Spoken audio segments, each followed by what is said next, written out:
Vamos continuar hoje a nossa série de Eclesiastes. A mensagem de hoje, o título dela é A Riqueza e o Poder e seus Efeitos Colaterais. A riqueza e o poder e seus efeitos colaterais. Eclesiastes capítulo 5, a gente vai ver do verso 8 ao verso 20. Então, se você quiser já abrir sua Bíblia, Eclesiastes capítulo 5, do verso 8 ao verso 20. Vamos lá. Meus irmãos, uma das coisas mais perigosas no coração humano, para o coração humano, é o poder e a riqueza. É por isso que tem uma frase popular que muitos de vocês já ouviram. É aquela frase que diz assim: quer conhecer alguém, dê a ele poder ou dinheiro. Quer conhecer alguém, dê a ele poder ou dinheiro. Na realidade, muitos desejam essas coisas. E às vezes Deus dá como um meio de juízo. E muitos destes acham que foi uma bênção de Deus.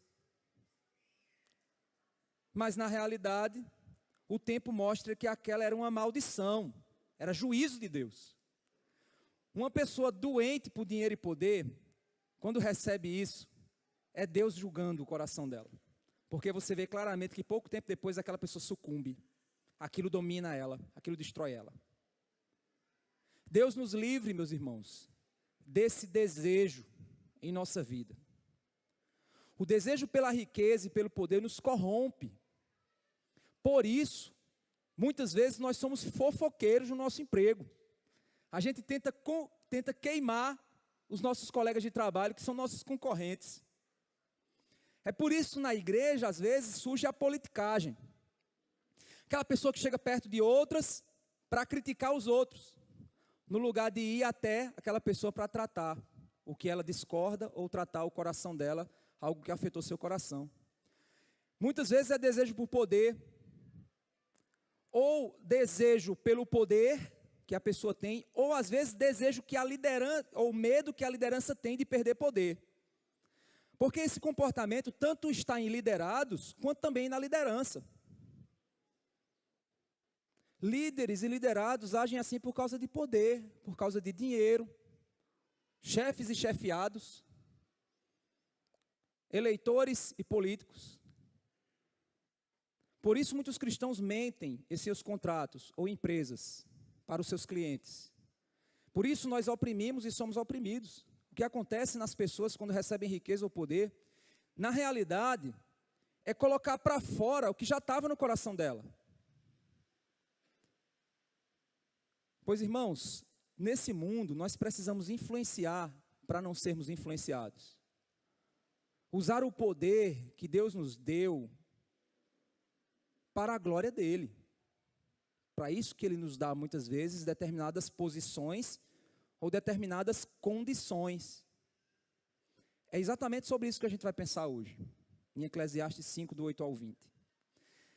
Esse texto ele se divide em algumas partes. Ele está falando exatamente sobre os efeitos que o poder e o dinheiro muitas vezes causam. Primeiro ele vai falar aqui, eu chamei de uma selva chamada sociedade, onde quem prevalece é a lei dos mais fortes. Isso é a selva dessa sociedade, é assim, esse mundo é assim, funciona. Vamos lá, capítulo 5, verso 8.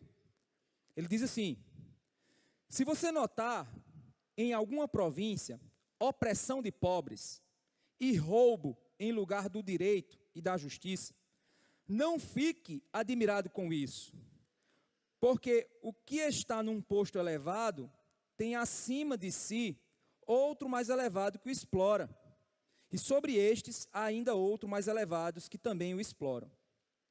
O que ele está querendo dizer aqui, meus irmãos? Não se admire da maldade. A maldade existente na opressão sobre os mais fracos. Porque quando um que se acha forte oprime o mais fraco, tem outro mais forte que ele que oprime ele. Isso é uma cadeia de opressão. É uma cadeia que usa a força, a riqueza, o poder, a influência. Onde é que a gente vê isso? No governo, nos governos. Onde é que a gente vê isso também? Muitas vezes nas empresas. Onde é que a gente vê isso também? Nas igrejas. Essa cadeia, ela não se restringe somente a organizações. Às vezes você também vê isso na família. Homens que oprimem suas esposas, ou esposas que fazem opressão psicológica no esposo, porque tem muita, viu, fazendo isso. O cara pira o cabeção, depois ela fica se perguntando, o que foi que aconteceu com meu marido? Porque foi, pressão psicológica, até que o caba pirou o cabeção. Ele diz, não se admire por essa condição. Pois isso é uma condição natural do mundo do pecado. O mundo em pecado funciona assim. Essa cadeia de produção acaba levando o pecado junto a ela. E criando essa condição natural. É como se fosse assim, meus irmãos. O mundo em pecado funciona assim. E o funcionamento assim favorece ainda mais o sistema. É um sistema que funciona nessa ótica de opressão. Se você observar, muitas vezes a burocracia do governo é um incentivo à corrupção. Só que na realidade a burocracia do governo é exatamente uma tentativa de não permitir que a corrupção aconteça. Mas aí surge aquele bendito atravessador, aquele cara que surge para facilitar o negócio. Já viram isso? Você vai no órgão público, tem isso. Porque às vezes a burocracia ela foi criada para evitar exatamente a corrupção. Só que aí a burocracia é tão intensa que as pessoas não sabem mais o que fazer. Aí vem o próprio sistema cria um cara que é o atravessador que facilita o esquema. Aí o funcionário que às vezes está lá dentro, como ele sabe que o sistema é difícil, o que é que ele faz? Molhe minha mão que eu acelero o teu processo. O próprio sistema cria a corrupção na tentativa de burlar a própria corrupção. Estão vendo que situação? E ele está dizendo, não se admire, porque é uma cadeia, é um processo. Um oprime o outro, que eu tenho outro maior, que eu tenho outro maior. Meus irmãos, isso é um sistema, é como se fosse um sistema, é um biossistema. Para quem estuda ecologia, tem lá predador e a presa. Aí o predador tem outro predador. Aí quem é que está no topo da cadeia alimentar? O ser humano. Não é assim quando a gente estuda? O sistema humano é assim, a sociedade é assim, meus irmãos. Funciona dessa forma por causa do pecado. Então ele está dizendo, não se admire por isso. É uma condição desse mundo caído. E aí no final ele diz assim, o proveito da terra, no verso 9, é para todos. Ou seja, Deus dá provisão para todos. Você diz, por que tem pessoas passando fome no mundo? Porque tem pessoas comendo demais ou estragando comida. De um lado tem pessoas vivendo maravilhosamente bem e até desperdiçando. Do outro tem pessoas vivendo com tão pouco e às vezes passando fome. É porque o planeta não tem condições de manter a população. Tem sim. A Terra tem condições de manter sua população. O problema está na opressão. Então vamos resolver, vamos trazer o socialismo. Vai olhar o marxismo, os países que estão, dá uma olhadinha na condição que esses países estão. Porque esses países são governos que acreditam que é o governo que vai resolver o problema da opressão. Para quem já estudou na escola sabe do que eu estou falando. É aquela visão que o marxismo tem de guerra de classes. Aí o governo vem para tentar destruir essa guerra de classes, aí vai distribuir tudo para todo mundo. Aí no final das contas quebra todo mundo. Porque é mais uma esperança furada. É mais uma esperança humana, mais uma idolatria humana, acreditar que o governo resolve tudo. Tudo é culpa do governo, não é assim que o povo diz? E onde é que está o ser humano em sua responsabilidade individual? Esse é o problema. Então o mundo funciona dessa forma. Por isso que ele diz que todos, o proveito da terra é para todos. Porque ele diz assim, até o rei se serve do campo. Sabe o que ele está querendo dizer? Até o rei, que é o cara que está no topo da escala social, ele vive a partir do quê? Do produto lá da base, do campo.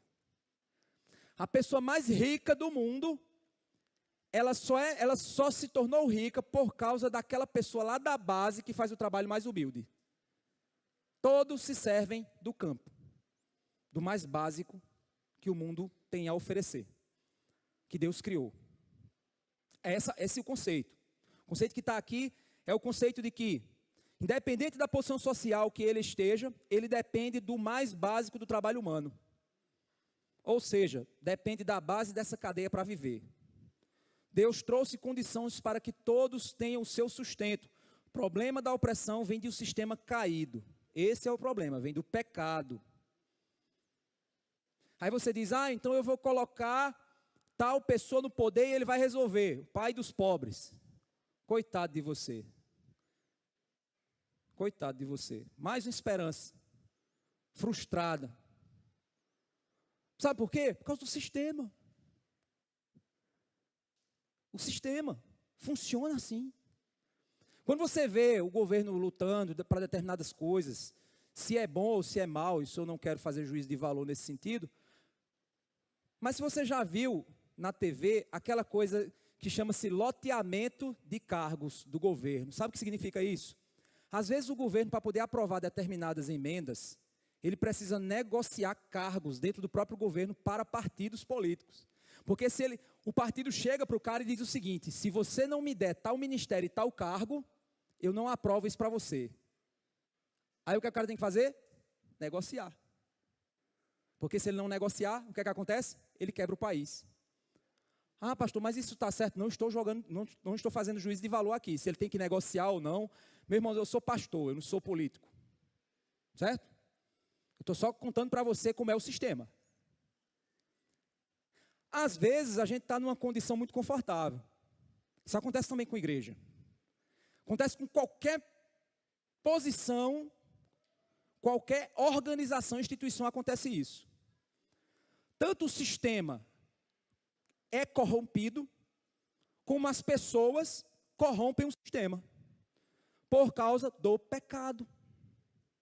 Em qualquer instituição é assim. Por isso que, para uma igreja cristã, nós temos que lutar contra a corrupção do nosso pecado. Tanto quem está no poder, quanto quem está na base, deve lutar contra qualquer forma de corrupção. É assim que a gente pode caminhar, mas nesse mundo quebrado, fica difícil. Por isso que às vezes, quem está no campo, olha para o rei e diz, se eu tivesse... Isso é fio aqui. Se eu tivesse lá, eu resolvi o problema. Se você um dia for rei, você não resolve. É muito fácil você estar sentado na cadeira e olhar para o pastor e dizer, se eu estivesse no lugar dele, eu resolvia isso. Rapidinho. Resolve não. Não resolve. Tenho certeza. Porque eu pensava também assim. E quando você chega numa determinada posição, você percebe que nem tudo é tão fácil quanto você imaginava que era. Ônus e bônus. Sistema e corrupção do próprio coração humano. Esse é o problema. Não sei se vocês lembram, há muitos anos atrás, muitos anos mesmo. Alguns vão lembrar disso. Eu nem era pastor na época. A gente tinha um trabalho, que eu fazia esse trabalho. E aí uma família participava de um grupo. E aí falando sobre as suas dores, as suas dificuldades e tal. E a gente começou a se mover para ajudar financeiramente essa família. Depois a gente descobriu que essa família ia para outra igreja e falava as mesmas coisas e recebia de nós e de outros. Era uma família que aplicava golpe usando a bondade da igreja. Olha que coisa terrível. Às vezes a igreja organiza e faz um sopão. Às vezes tem pessoas naquele sopão ali que não precisariam estar ali. E às vezes um sistema bom de doação está alimentando um sistema de corrupção do coração humano. Olha que coisa terrível, gente. Então a vida não é tão fácil quanto você imagina. Não é tão simples, não. A gente às vezes acha que é simples. Por isso que ele está dizendo, olha, não se admire, porque o mundo é assim, é quebrado. Enquanto um oprime, tem outro que oprime mais ainda, e outro oprime em cima daquele que oprime. No final das contas, é opressão em cima de opressão. Esse mundo de opressão, meus irmãos, e aí a nossa esperança é essa. Que esse mundo de opressão um dia vai ser julgado. Todos os que oprimiram serão eternamente oprimidos pela justiça de Deus. A justiça divina, ela pode demorar, segundo a sua perspectiva, mas ela não vai falhar, porque Deus está nos céus vendo tudo. Tem um texto que fala um pouquinho sobre isso, nas relações entre empregados e patrões. Bem interessante, porque é uma relação que muitas vezes entre servos e senhores, quem lidera e quem serve, é uma relação muitas vezes complicada. E aí em Colossenses capítulo 3, verso 22, até Colossenses 4, verso 1, ele fala sobre isso. Ele diz assim, ó: vós servos, obedecei em tudo aos vossos senhores, segundo a carne, não servindo só na aparência, como para agradar aos homens, mas em simplicidade de coração, temendo a Deus, e tudo quando fizerdes, fazei-o de todo o coração, como ao Senhor, e não aos homens, sabendo que recebereis do Senhor o galardão da herança, porque a Cristo o Senhor servis. Olha que interessante. Quando você trabalha para o teu patrão, tu não está trabalhando para o teu patrão não, tu está trabalhando para Deus. A recompensa e o teu salário não está vindo do teu patrão não, está vindo de Deus. É isso que o texto está dizendo. Então faça com sinceridade, independente se o teu patrão reconhece ou não. Deus está vendo. Aí ele continua dizendo: mas quem fizer agravo, receberá o agravo que fizer. Entenda isso? Deus vai vingar a opressão. Pois não há acepção de pessoas. O texto continua. Deus não olha para o rico e diz: ah não, esse aqui o juízo vai ser menor. Não. Oprimiu meu camarada, está escrito, vai levar. Te prepara. Não fez o teu trabalho que deveria, está anotado, vai levar. Vós, senhores, aí ele se volta para os chefes, né? Vós, senhores, fazei o que for de justiça e equidade a vossos servos, sabendo, ou seja, patrões, faça o que é justo, e o que é equidade. O que é equidade? Equidade, meus irmãos, é manter a proporcionalidade justa. Isso é equidade. Deixa eu explicar para você. Igualdade é eu entregar para você, imagina que tem até uma imagem disso. Tem um muro, e tem um cabo de 1,70 m e tem um cabo de 1,10 m. O que é igualdade? É eu pegar um banco da mesma altura e entregar para os dois. Isso é igualdade. O que é equidade?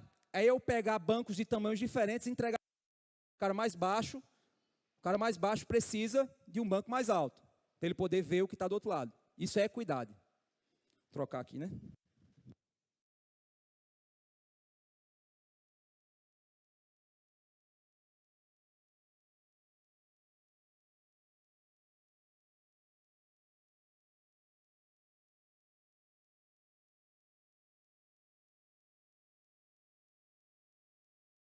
Oi, vamos ver, né? Eu pensei que podia ser mau contato. Ok, vamos lá. Equidade é exatamente isso. É você dar um padrão que iguale as pessoas nas suas necessidades, certo?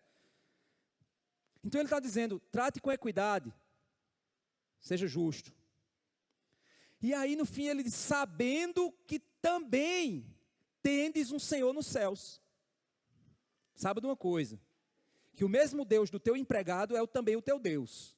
Então ele vai te julgar também. Então abra o olho com a tua injustiça, com a tua opressão. Vocês estão vendo?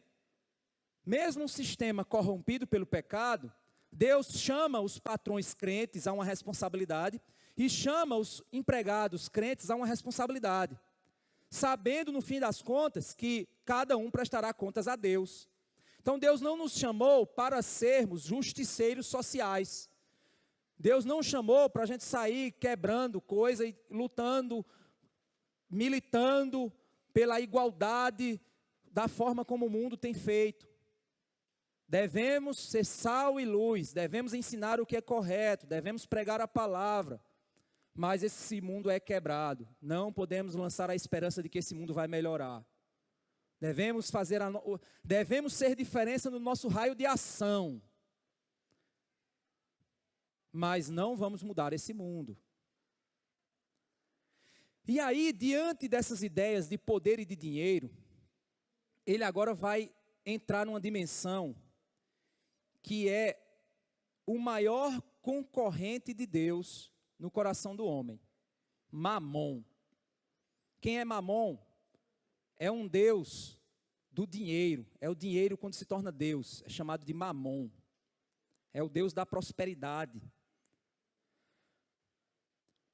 É necessário a gente entender, quando ele dá aqui no verso 10, as afirmações, a primeira afirmação que ele dá no verso 10 é o seguinte: quem ama o dinheiro, jamais se fartará de dinheiro. Vou repetir. Quem ama o dinheiro, jamais se fartará de dinheiro. Você pode dizer, ainda bem que eu não amo o dinheiro. Cuidado, faz uma análise melhor. Faz uma análise melhor. Deixa eu fazer uma pergunta a você. Quanto é que vale 10 reais? É muito ou pouco? Você vai dizer assim, depende. Depende mesmo. 10 reais é o mesmo valor monetário. Se eu disser para você, 10 reais para você ir na praça de alimentação no shopping, é muito ou pouco? Você vai dizer, é pouco. 10 reais para você dar de esmola a alguém, é muito ou pouco? É muito. É o mesmo valor. Mas a maneira como o teu coração reage é diferente. Então não me venha, como diz aquele cara, não me venha com chorumelas. Você tem que captar a mensagem. Captei a vossa mensagem. O que é que você precisa entender? Não venha com essa conversa, não, eu não amo o dinheiro. Calma, meu camarada. Tem duas áreas que você vê crente pecando. Sabe qual é? Primeiro é trânsito. Põe a mão na direção que você vai ver o crente se transformando. Estava uma vez no trânsito, a pessoa... Aí, meu amigo, vem logo uma palavra bonita na mente da gente, né? Aí veio, virei assim, pastor, me desculpe. Eu caí 2 vezes. Primeiro, por eu ser crente, segundo, por me chamar de pastor. Imagina, mas rapaz, o pastor Lázaro estava ali, mas rapaz, ele me chamou, sabe de quê? Olha só. É o trânsito, você está lá, você acha que você é o cara certão. Todo mundo está errado. Às vezes o erro é seu também. É a primeira área que você vê o coração do crente complicado. A segunda é dinheiro, gente. Falou em dinheiro, o povo se transforma. Falou nisso aqui da igreja, ontem a gente teve uma assembleia. Relatório financeiro da igreja. É tenso. Falou em dinheiro, a igreja é cheia de bons administradores, ótimos administradores, que administrariam melhor do que todo mundo. É assim. Sabe por quê? Porque todo mundo acha que administra bem o dinheiro. Esse é o problema. São 2 áreas que você vê o coração do crente complicado. Sabe por quê? A Bíblia está repleta de advertências. Cuidado com o amor ao dinheiro. Onde estará o teu tesouro, estará o teu coração. Você não pode servir a 2 senhores, a Deus e as riquezas. Cuidado. A Bíblia está repleta de avisos. Mais um aqui. Quem ama o dinheiro jamais se fartará de dinheiro. E quem ama a abundância nunca ficará satisfeito com o que ganha. RH das empresas faz assim, não, vamos dar um aumento salarial para animar os funcionários. Você anima eles por 3 meses. Depois de 3 meses eles estão querendo mais aumento. Veio o aumento, primeiro mês depois do aumento. Eita, meu Deus, vou pagar minhas contas. Aí o cara faz conta nova com o dinheiro que ele recebeu de aumento. No outro mês já está começando a apertar. No terceiro já não dá mais. Ele vai dizer, meu Deus, eu preciso de outro aumento. É assim que funciona. Então, tentar criar um clima de motivação com dinheiro é a pior coisa que tem dentro da empresa. Eu, na época que eu trabalhava na área de consultoria empresarial, eu dizia isso para os empresários. Não, mas e se eu der um aumento? Eu digo, você vai conseguir 3 meses de funcionários felizes. Depois, meu amigo, é só problema. E olhe quem você vai dar aumento. Porque se você der aumento a A e não der a B, aquilo que ele acha que tem que receber, você vai arrumar problema dentro da empresa. Porque, pode ter certeza, quem receber um aumento que acha que foi bom, vai falar para o outro que recebeu, para querer parecer mais gostosão. Dinheiro, meus irmãos. Um conflito de amores é a batalha do nosso coração. Jonathan Edwards, ele chama isso de afeições religiosas. Nós somos movidos pelos nossos amores. O nosso coração se move por amor. Se você não amar a Deus, você ama alguma coisa. Nossos amores são o que nos movem, pois o que amamos é aquilo pelo qual existimos e nos movemos. Você quer saber o que é que você ama? É aquilo que te move e pelo qual você existe. O dinheiro, nesse contexto, se torna um concorrente fortíssimo com Deus no coração do homem. Sabe por quê? A Bíblia nos adverte contra o amor ao dinheiro. Ela chama de mamon. Sabe por que ela diz isso? Ela diz também que é a raiz de todos os males. Da maioria dos males é o amor ao dinheiro. Este amor é porque o dinheiro nos faz promessas. O dinheiro te dá a ilusão de que ele vai dar o que você deseja e o poder que você precisa ter para ser feliz. É isso que o dinheiro te promete. Mas é aqui que reside a ilusão, pois ter não é ser, e nosso maior desafio não é ter, é ser. Deus nos criou para sermos imagem e semelhança dele, e dependermos dele, isso é ser. Qual é o ser humano? Depender de Deus. A condição humana é uma condição de eterna dependência. Querer dinheiro e confiar no dinheiro é achar que o dinheiro vai te libertar de Deus. Porque com dinheiro na mão, você faz o que quer e não precisa mais de Deus. Essa é a ilusão que o dinheiro te dá. A ilusão que o dinheiro nos dá, e que por meio do dinheiro, nós passamos a nos mover e existir. E somos providos de alegria por causa do dinheiro que temos. É aqui que o dinheiro toma o lugar de Deus. Com dinheiro nas mãos, nós achamos que ter coisas vão preencher o vazio do nosso coração. Vazio esse que foi deixado por Deus, quando deixamos Deus de lado. Quando passamos a acreditar que o dinheiro é o nosso Deus, e passamos a querer e desejar mais o dinheiro do que a Deus. Quando deixamos o Criador pelas coisas criadas, nós deixamos um vazio no nosso coração do tamanho de Deus. Essa é a grande ilusão. Quem ama o dinheiro se move por causa do dinheiro, resiste por causa do dinheiro, e decide com base no dinheiro. Por isso ele é servo do Senhor dinheiro. Tudo que o dinheiro diz para ele fazer, ele faz. Tudo que for vantajoso por dinheiro, ele decide. É interessante que é assim. Você tem duas opções de emprego. Um com salário, outro com salário maior. Primeira coisa, você nem para pensar em outras opções. Você já cai direto no salário maior.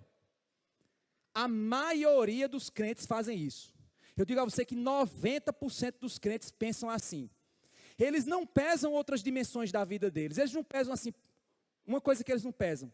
Será que esses dois empregos, entenda o seguinte, esses dois empregos vão te dar uma condição de vida boa. Vão te suprir. Entenda isso. Só que um vai te tirar do culto do domingo e o outro não. Meu irmão, 90% dos crentes nem pestaneja, já decide de mais dinheiro. E às vezes até acha a seguinte desculpa: é bom porque eu vou dar um dízimo maior. Vou dizer para o pastor que o dízimo vai ser maior. Meu Deus, dinheiro amaldiçoado. Não traz ele para cá não. A gente ora, pode abençoar, né? Mas não quero que sua vida seja perdida. Você vale mais do que dinheiro. É assim que a gente vive. É assim que a maioria dos crentes vivem. E aí a gente está sentado no banco falando daquele pastor lá que roubou não sei quantos milhões.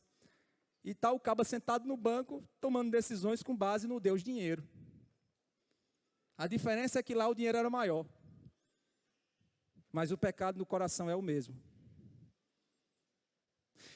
É por isso que a Bíblia diz que o pastor, para ser pastor, lá em 1 Timóteo, que não seja ganancioso. É uma das características. Que não seja apegado ao dinheiro. Porque se for, quebra. Porque não tem como servir a Deus e ao dinheiro. O cara pensa assim: eita, vou virar pastor. Vida fácil. Coitado, meu Deus. Pobrezinho de você. Pode ter certeza que aquele caba vai ser um veneno para ele, para a família e para a igreja. Pode ter certeza.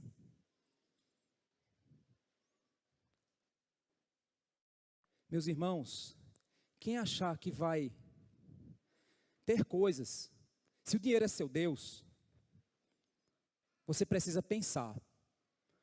Eu decido com base em quê? Minha vida é guiada pelo quê? Pelas minhas finanças ou pelos valores do reino do Senhor? Deus não é contra dinheiro não, gente. Ele é contra o amor a ele, a esse dinheiro. O dinheiro é nada mais do que papel. Sabe o que é dinheiro? Papel. É um papel que o mundo atribui um valor. O problema é que o mundo atribui um valor que dá a esse pedaço de papel o poder de você adquirir coisas com ele. Então o problema não é o dinheiro, o problema é o que você quer com o dinheiro. Está entendendo? Porque se você pegar dinheiro e botar debaixo da cama, coitado de você, vai continuar na pindaíba. Mas você pegar o dinheiro e aplicar, aí você vai começar a dar uma melhorada de vida, comprar uma roupa melhor, comprar um carro melhor, parará, e o dinheiro aplicado. Ter coisas de Deus, sem ser primeiro com Deus, depender de Deus, ser uma criatura dependente, é usar as coisas que Deus criou, sem Deus, substituindo Deus pelo prazer das coisas, deixando o Criador pela criatura. Isso é idolatria, Romanos 1. Só Deus pode alimentar a tua alma. E você pode usar seu carro do ano 0 quilômetro com alegria, quando Deus te dá, para te alegrar. Mas se é para você ostentar, então o teu prazer não está em Deus, está na ostentação de mostrar o que você tem. Você quer ter para mostrar. No lugar de ser para ter, você quer ter para ser. Eita, vamos ver o pessoal interpretando aí em Libras, né? No lugar de ter, de ser em Cristo, para ter com Cristo, você quer ter para ser com Cristo. Inverter essa ordem, meu camarada. Armadilha. É cilada. Igual aquela série. É cilada, Bino. É cilada. É cilada. Quem acha que vai preencher, vai se encher de vento. Quem tenta se preencher com coisas, vai se encher de vento. Esse vento logo se dissipa. É uma ilusão. E aí a ilusão que você passa a ter é de que não preencheu porque foi pouco. Aí você toma mais. Só que você está tomando vento. Não preenche. Aí você faz, não, é porque foi pouco. Aí você aumenta a dose. Aí você sente que não preencheu. Você diz, não, é porque foi pouco. Aí aumenta a dose. Essa é a ilusão, gente. É por isso que você vai ver gente vivendo com tão pouco, mas em Cristo, tão feliz. E às vezes pessoas ganhando 20, 30, 40 salários e lá agoniado. Meu irmão, dá dinheiro a gente desmantelado. Gente que ama o dinheiro. Dá dinheiro a gente que ama o dinheiro. É um buraco sem fundo. É um buraco sem fundo.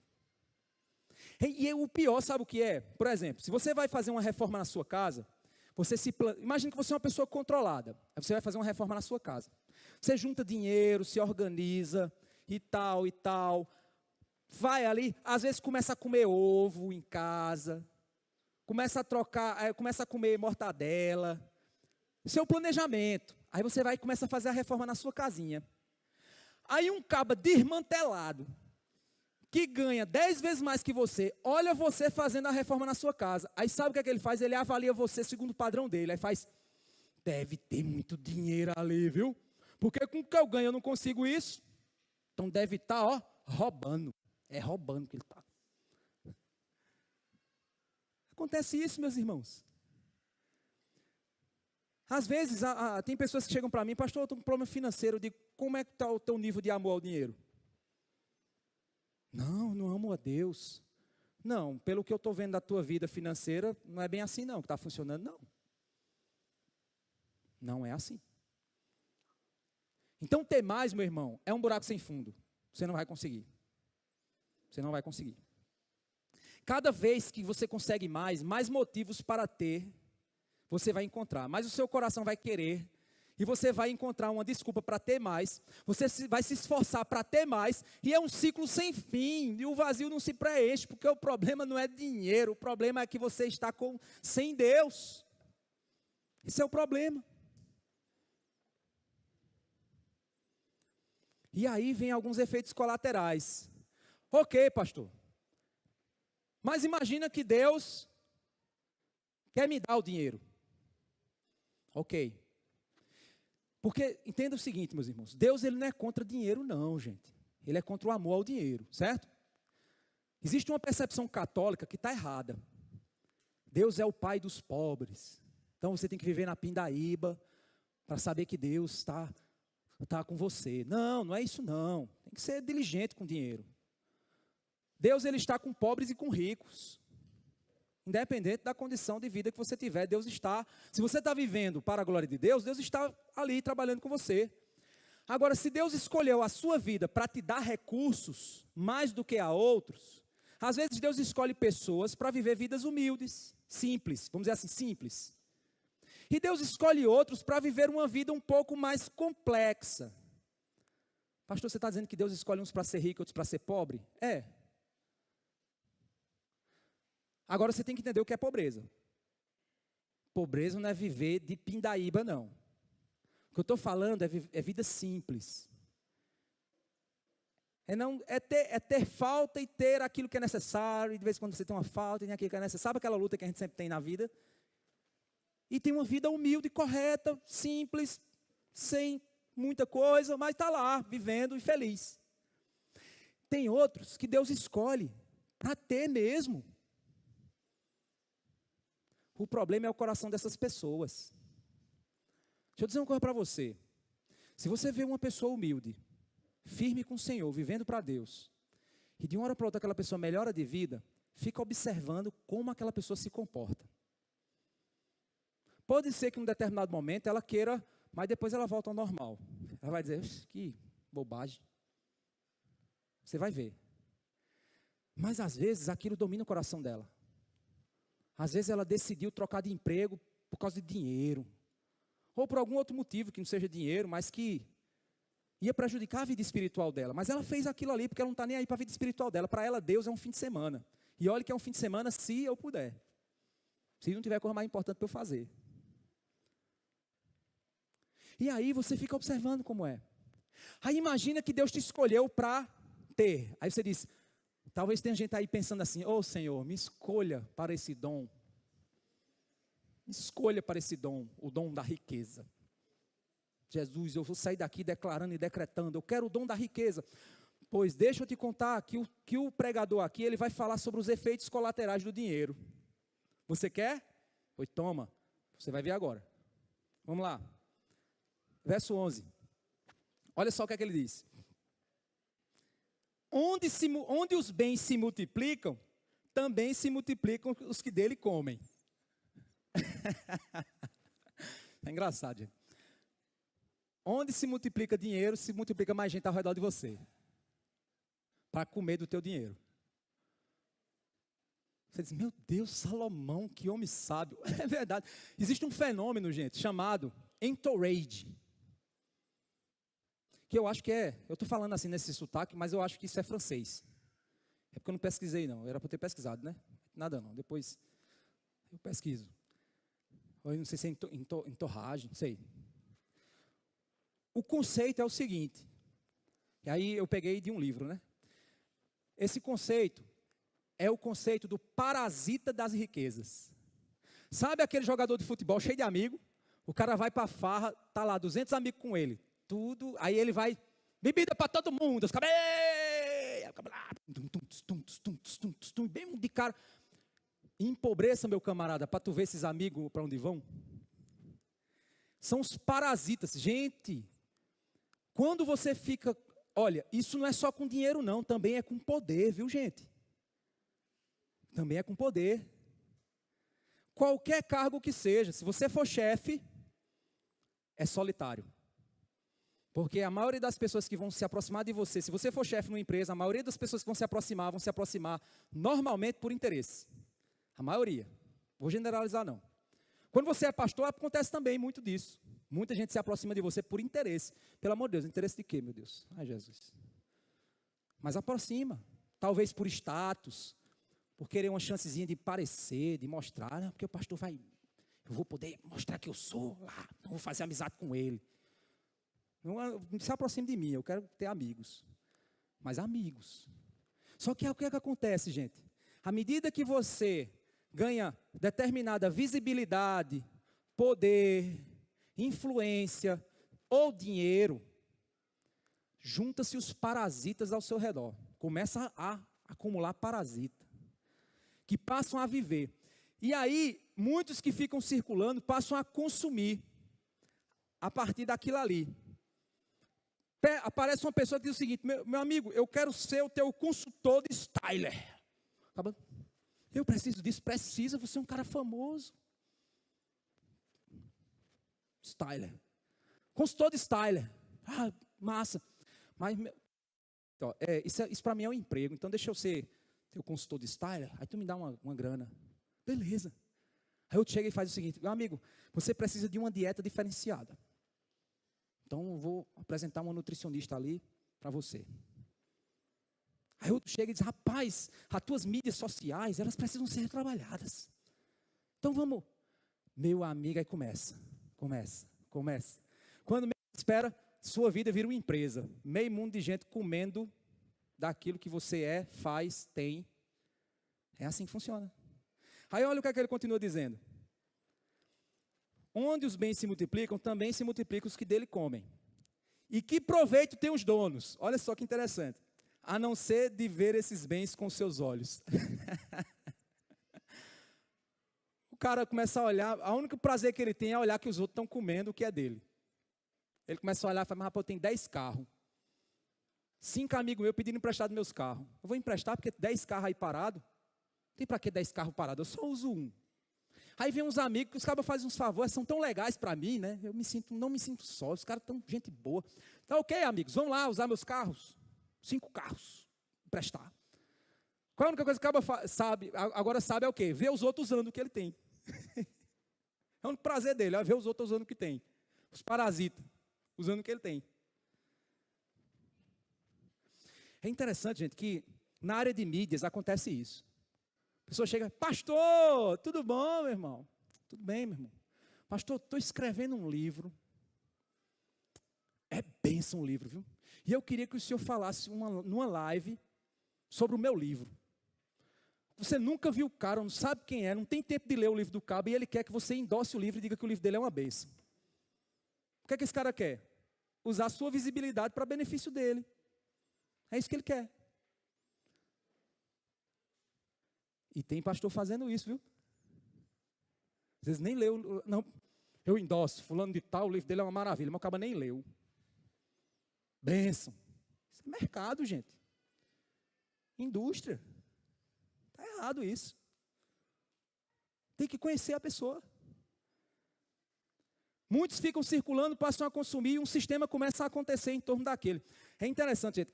Como eu estou com aquário, aí você começa a ler muita coisa de peixe, né? Tem uns peixinhos que eles vivem da mucosa dos peixes maiores. É interessante. Aí eles estão lá nadando e um bocado de peixinho ao redor dele. Aí o que é que acontece? Ele precisa tirar aquela mucosa dele para não infeccionar, não gerar doença. Aí os outros peixes precisam se alimentar daquela mucosa. Criei um sistema. Meu amigo, é o seguinte, eu preciso me livrar disso. Tu quer comer? Come. Aí o bichinho vai comer. Vai comendo lá. E aí vai ele nadando lá e os bichinhos comendo lá. Aí você diz, gente, que interessante. É um sistema que foi criado ali. É a mesma coisa. O cara diz, rapaz, eu me sinto só. Tu vem me fazer companhia e eu te dou dinheiro. A maioria dos famosos é assim. É assim que funciona.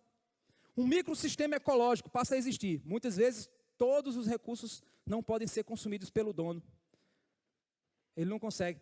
Centopeia, tem 100 sapatos. Não usa todos. Aí vem as amigas para usar. Me empresta. Me empresta. Me empresta. Tu tem sapato demais, me empresta. Menos espera tu pagasse aquele sapato, não usa aquele sapato, os outros usaram por você.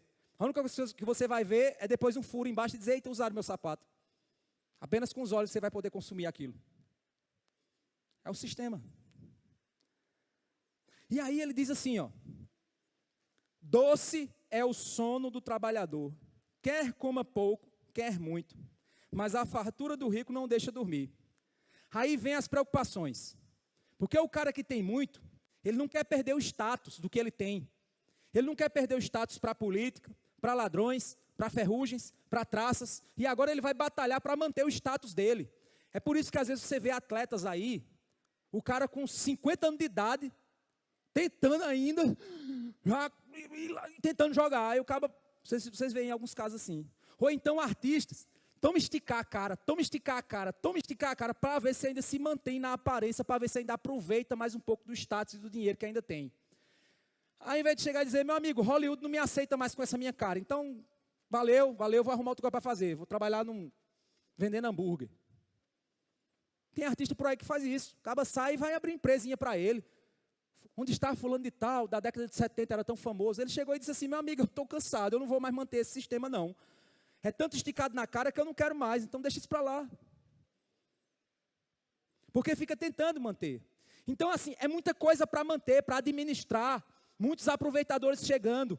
Amizades insinceras, amizades falsas. Um estilo de vida difícil de se manter. Por isso você não dorme bem mais. Você não cansa, você não descansa mais. E aí, esse é o efeito colateral. Agora deixa eu te perguntar, tu quer esse dom para você? Porque olha, mesmo se Deus te chamou para você ser uma pessoa que tem dinheiro, ou um cargo político, Deus te chamou para você para ser um político, para ser um chefe, para ser alguém influente, ou para ter dinheiro, se Deus te chamou para isso, seja. Mas entenda uma coisa, te prepara, porque o efeito colateral vai vir, e são esses aqui. Você não vai ter mais amizades sinceras.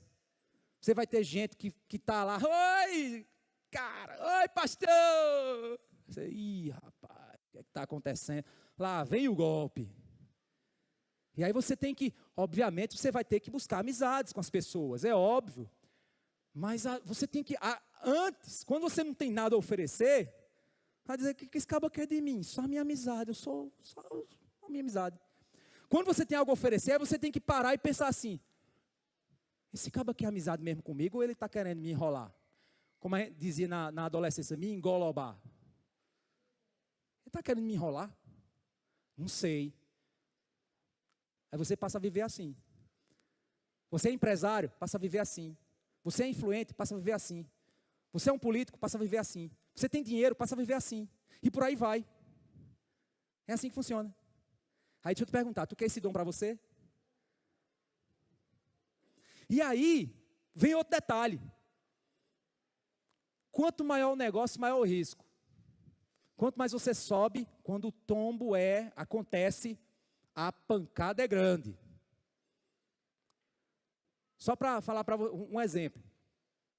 Se qualquer membro aqui da igreja cair em pecado, a gente vai disciplinar. Se eu cair em pecado, olha o escândalo na cidade de Campina Grande. Pastor Lázaro, pastor da consciência cristã, estava envolvido com não sei o que lá, não sei o que lá. Blog no Márcio Rangel, pastor não sei o que lá, não sei o que lá, não sei o que lá, não sei o que lá. Blog no Max Silva, pastor da consciência cristã, barará, barará. Vocês estão entendendo a diferença? Então, você jovem que está aqui, eu quero ser pastor. Eu sei que só tem um aqui ali, né? Mas se aparecer mais, te prepara. Para começar a ficar solitário? Para começar a viver com o radar ligado? É natural. Porque você precisa proteger o nome do Evangelho. Você precisa se livrar de aproveitadores. E você precisa fazer o trabalho correto.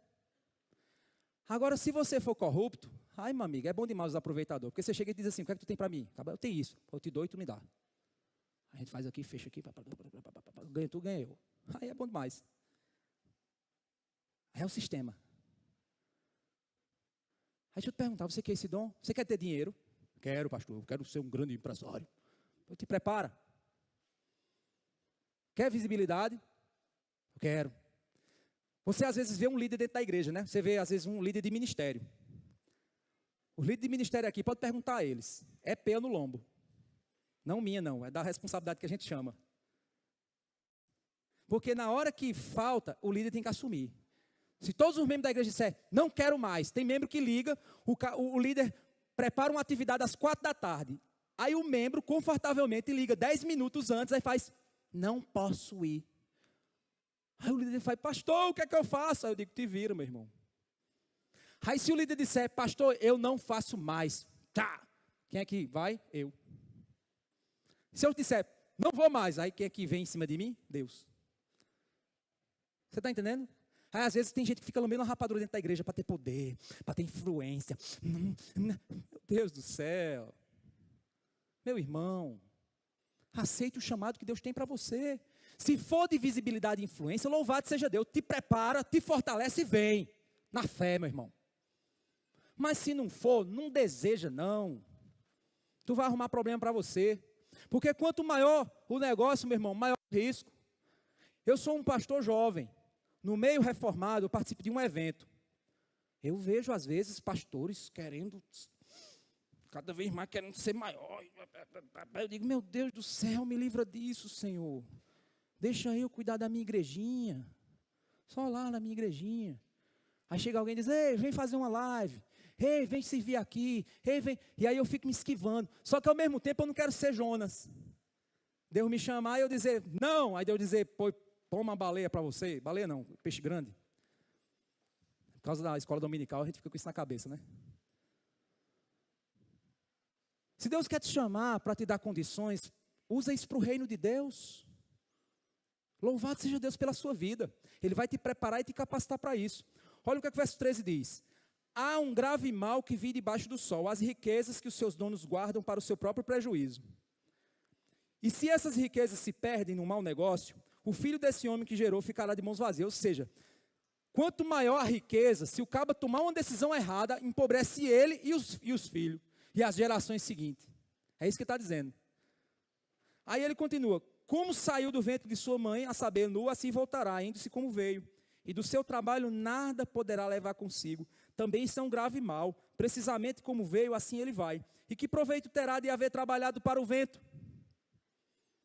Em todos os seus dias comeu o seu pão nas trevas, com muito enfado, com enfermidades e indignação.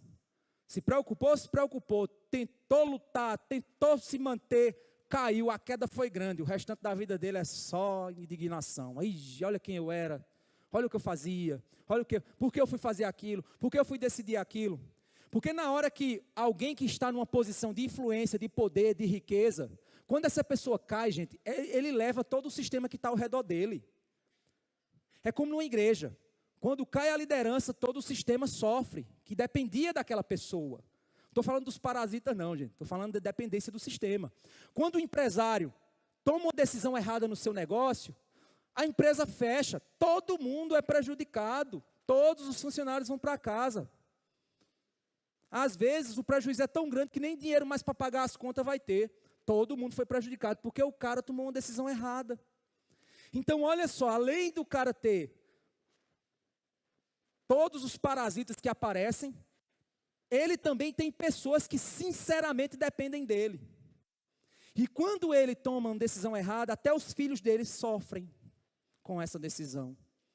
E tudo aquilo que ele construiu vai por água abaixo. Porque quanto mais você sobe, maior é o tombo. Mais vai ser doloroso. Nos Estados Unidos, naquela época lá da crise que houve, acho que 2008, ocorreu uma crise nos Estados Unidos muito grande. Gente, a quantidade de grandes empresários que cometeram suicídio foi impressionante. Porque os caras perderam tudo. Ficaram no prejuízo e ainda, eles não só perderam, ainda ficaram devendo. E muitos se suicidaram por causa disso. E aí eu tenho certeza que nesse momento você está pensando. E aí vem uma frase muito conhecida. Vocês lembram de quem é? Com grandes poderes, vem grandes responsabilidades. Tio Ben, do Homem-Aranha. Frase famosíssima aí. Aí deixa eu te perguntar.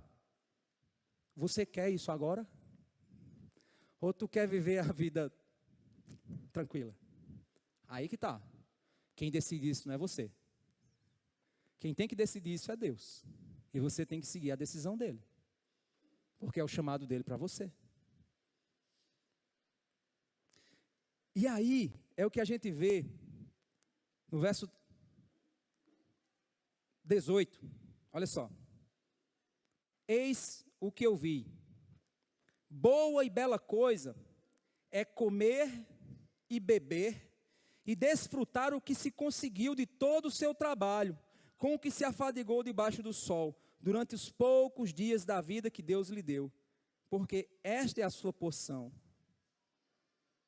Sabe o que é bom, meu irmão? É viver a vida com aquilo que Deus te dá, com o chamado que Deus tem para você, vivendo a vida que Deus escolheu para você, aproveitando aquilo que Deus te chamou para aproveitar. Deus nunca vai te chamar para viver algo que vai contra a palavra dele, para viver um propósito que vai tirar você da vontade dele. Pastor, aquele emprego, eu tenho que aceitar, esse emprego vai desviar qual área da tua vida? É isso que você tem que pensar. Pastor, eu tenho que fazer aquele empréstimo. Para fazer esse empréstimo, quais valores do reino de Deus você vai ter que negociar para fazer aquilo? O teu patrão pede para você fazer uma coisa corrupta. Quais valores do reino de Deus você vai ter que abrir mão para poder fazer aquilo, para manter teu emprego? Aí é que está. Deus não vai te chamar para viver uma vida, nem vai te dar coisas para te desviar, a não ser que Ele esteja com raiva de você. Olhando assim, dizendo, tu quer, é isso que tu quer? Pois toma. É isso que você quer? Pois toma. Aí, meu amigo, com o passar do tempo você vai vendo. Gente, pelo amor de Deus, não brinque com isso. O que o homem plantar, ele colherá. Se algo, uma decisão tua vai afetar a tua família, não vai por esse caminho. Vai afetar a tua vida espiritual, não vai por esse caminho. Pode ser que no momento seja bom, pareça uma maravilha, mas pode ser que Deus esteja somente dando corda para você. Você vai colher. Qual é o bom da vida então? Desfrutar aquilo que Deus deu, aquilo que você se afadigou durante os poucos dias de sua vida, o que Deus deu. Quanto àquele a quem Deus conferiu riquezas e bens, e lhe deu o poder para deles comer, receber a sua porção e desfrutar do seu trabalho, isso é dom de Deus. Está vendo o que ele está acabando de dizer? Enquanto aqueles que Deus deu poder ou riqueza, influência, posição, Deus deu para que ele possa desfrutar daquilo ali, mas ele tem uma responsabilidade diante de Deus. Ele diz, porque não ficará pensando muito nos dias da sua vida, pois Deus lhe enche o coração de alegria.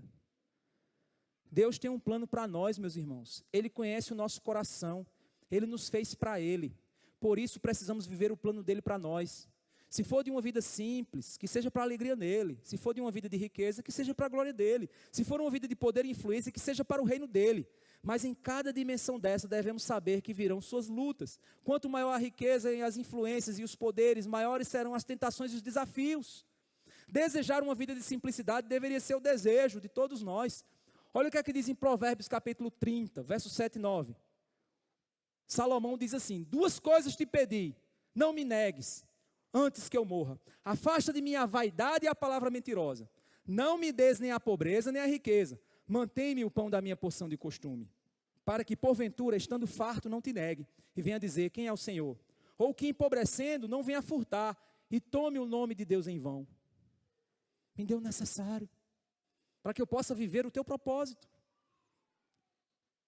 Então, se por exemplo, você quer ter uma certa condição financeira, Deus não está te dando essa condição para você ficar ostentando. Eu sou o ricão da igreja, eu sou o ricão. Não, Ele está te dando para que você seja fonte de bênção. Tire a tua porção. O que é que você precisa? Eu preciso de comida. Então tira o teu prato de comida, meu irmão, é o que você precisa. E pega aquele segundo prato de comida e dá a alguém. Está entendendo a lógica? Não é você viver uma vida de pindaíba, mas é você viver uma vida de equilíbrio. Ter cuidado com o que o mundo diz para você que você precisa ter. Às vezes você não precisa. O mundo está dizendo que você precisa, você não precisa. Viva como Deus te chamou para a missão que Ele chamou. Pois se Deus te chamou para te dar riquezas e você fugir, Deus vai te pegar. Se Deus te chamou para influência e você fugir, Ele vai te pegar. É interessante que uma vez eu estava num conflito, na minha caminhada, dizendo, meu Deus do céu, não quero me envolver com determinadas coisas, não quero aparecer em determinadas coisas, não quero. No início da caminhada eu estava com esse conflito.